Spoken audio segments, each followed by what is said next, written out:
O que o linguista estuda? Então, o linguista estuda a linguagem, só que ele vai estudar a linguagem, não é só a linguagem verbal, é não verbal também, né? Se a gente pega o pai da linguística moderna, que é o Ferdinand de Saussure, ele está falando sobre o signo e o significante e o significado. Então, eu posso ter um signo que pode ser um signo verbal, tipo escrever C-A-S-A, casa, ou para alguns aí mais informados, C-A-Z-A, né? Tem gente que escreve com Z ainda, né? Então, C-A-S-A, casa. Eu escrevo aquilo, o cara é um signo. Um signo que tem uma comunicação codificada. Foi codificada ali em letras, né? Dentro do português. Apesar de que o Umberto Eco ele faz uma brincadeira legal, ele pega uma frase que é I vitelli dei Romani sono belli, em italiano, né? Que os bezerros de Roma são belos. Mas a mesma frase, se você usa um código de decodificação diferente, em vez do italiano ou latim, em vez de ser os bezerros de Roma são belos, aí fica Va vitelli ao som da guerra do deus romano, em latim. Então é legal, né? Ou Kane, por exemplo, né? Kane pode ser várias línguas diferentes, Bengala, ou Cana, ou várias outras coisas, né? Ele dá esses exemplos. Ou seja, o signo que eu estou vendo, isso, que eu consigo codificar, porque eu aprendi exato, que aquilo tem uma sonoridade. Pode ter aí já o Chomsky vai chamar de forma lógica, que é o que eu penso, e a forma fonética, que é o que eu falo. Né? Porque, putz, aí a gente vai dar uma pirada, porque na realidade... Dá pra ficar a vida inteira nesse assunto aí. Pois é. Eu gosto. Porque olha que doideira agora que você falou de casa, mas antes de existir a casa, existia a casa. Sim, sim. Que também já era um arquétipo ancestral, né? Exato. É a segunda letra do alfabeto hebraico. Eu estudei hebraico também, eu trabalho em cima do hebraico e tal. Então o hebraico é Aleph Beit, que dá origem ao alfabeto. E o Beit é a casa, o Aleph é o touro. Touro é a força, o B é o Beit, que é a casa. Então começa a estrutura arquetípica do hebraico, que é um dos idiomas mais antigos que existem, é a força e a casa. Depois o pé, a porta, Aleph, Beit, Gimel, Dalet. Então o arquétipo da casa é uma coisa ancestral, né? Pois é. E agora, aí... como você interpreta isso ou codifica isso, vai mudando. Ou seja, então, antes de existir a linguagem, existia a linguagem entre seres humanos. Sim. Existia a linguagem das coisas com o ser humano. Sim. Que ele, de forma única...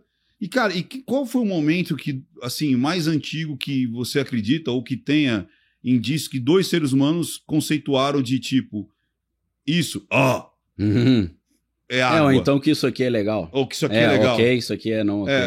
Onde você começa, tipo assim, os primeiros signos, você fala, Sim, onde dois seres humanos conceituaram que aquele sinal significava alguma coisa. Ou significava algo externo, que acho que é mais fácil, tá, ou algo interno, que, por exemplo, como é que eu vou dizer estou triste? Tá. Que é algo interno. E aquele som ou aquela imagem representava aquilo que eu tô... Você tá entendendo o que eu tô dizendo? Lógico. Que eu acho que dá uma piração. Dá. Então, eu sou cristão. E eu sou cristão com bases filosóficas e científicas sólidas, né? Então, assim, eu creio que Deus criou o homem, que o homem é um projeto, uma fabricação. E eu vou puxar o Chomsky aqui, que era um pioneiro da linguística, mas depois ele foi se especializando na geopolítica. Muita gente nem sabe que ele era um dos pais da gramática gerativa, dessa linguística mais matemática, né, de Leibniz e tal. Mas o Chomsky ele vai dizer que a linguagem é algo inato ao homem. Ele não quer dizer que o homem foi criado por Deus, porque ele, apesar de ser judeu, acho que ele é ateu. Mas ele está dizendo que quando o homem é Homo sapiens surge, ele já nasce com o que eles chamam de órgão da linguagem, que é um dispositivo mental para conseguir interpretar regras muito complexas e absorver essas regras e praticar essas regras. O argumento dele é o seguinte: a linguagem, as regras da linguagem são tão complexas quanto as regras da física quântica, por exemplo. Só que uma criança de 1 ano, ela não consegue aprender física quântica, mas ela consegue aprender a linguagem. Então, Chomsky desenvolve essa teoria da linguagem ser inata ao homem, dizendo que o homem já tem no cérebro o órgão da linguagem que faz com que ele aprenda a entender e a usar esse nível de complexidade da linguagem, mas não consiga usar da física quântica, por exemplo. Então, eu creio que, desde que existe um Homo sapiens, ou na minha visão, na minha cosmogonia e cosmologia, quando Deus cria o homem, ele já cria o homem falando. Então, acho que, desde que tem homem, tem linguagem. Já falada mesmo. Pela sua fé... Isso é uma crença minha, mas é uma crença... Alvin Plantinga, que é um dos maiores filósofos da religião do mundo, ele diz que é uma crença justificada, filosoficamente. Né? Eu tenho meus argumentos. Não é uma criança viaja na maionese. Você falou até baseada de uma forma, você falou até científica tal e tudo mais. Sim, filosófica. Filosófica e científica. Mas vamos lá.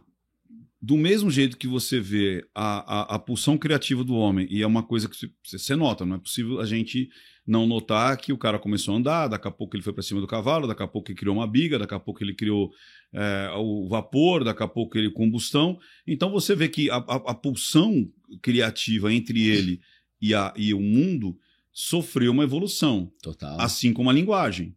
Pô, demais. Então, se a linguagem sofreu uma evolução e a gente foi andando para trás, a gente pode chegar num ponto que não tinha linguagem. Sim, sim. Existem vários estudos sobre glossogenia, né? Glossogenia é a origem dos idiomas, das línguas. Então, se não existia linguagem, a gente chega nesse ponto que o homem, de repente... da língua original. Isso. Tem estudos muito interessantes sobre isso.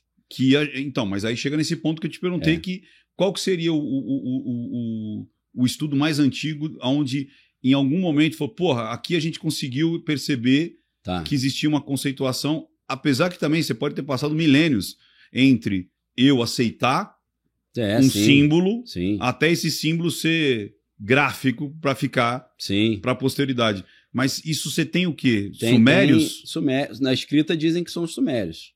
Cuneiforme. Escrita cuneiforme é a mais antiga. Tabuinhas de argila, né?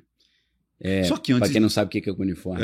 Põe aí, Rian, o pessoal ver as tabuinhas dos sumérios. Apesar que daí agora já também veio uma situação que no momento que o cara começa a desenhar nas paredes da caverna, também já é um signo sinal ali. Lógico, pô. Total, uma narrativa, né? Tem até uma estrutura estética, narrativa. É sensacional esse estudo. Tem um estudo é um linguista chamado Hauser. E ele tem um estudo muito incrível sobre pintura rupestre, né, os primórdios da linguagem.